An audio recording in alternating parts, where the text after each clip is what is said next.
Chairman, first I question the priorities of our committee as we are here today. I know the ink is barely dry on the FinReg bill, but weighing in at over 2,000 pages, several hundred different rulemakings and studies, it seems to me that what we ought to be doing, and I'm not trying to relitigate the bill, is working to ensure that we can remove the greatest amount of uncertainty in the quickest amount of time, since uncertainty is the greatest impediment to job growth today. So I question that priority, and clearly this is a committee that in the past has already rolled the dice on the government-sponsored enterprises, and yet that clearly is not a priority, as we have prioritized Internet gambling over doing something about the government-sponsored enterprises.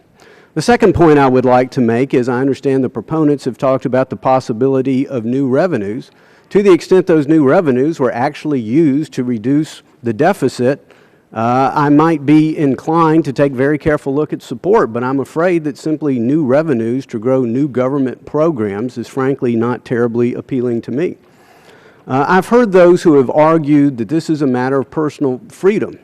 And you know what? I would tend to agree with that argument if the cost associated with Internet gambling was internalized to that individual.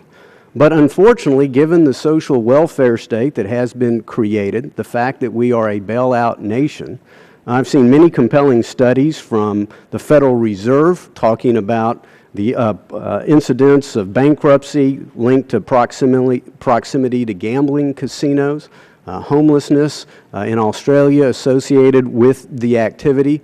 I'm not convinced that this could be internalized to the individual. And so, yes, I do believe freedom includes the freedom to do things we disagree with, but not at the cost of society. The gentleman from Indiana.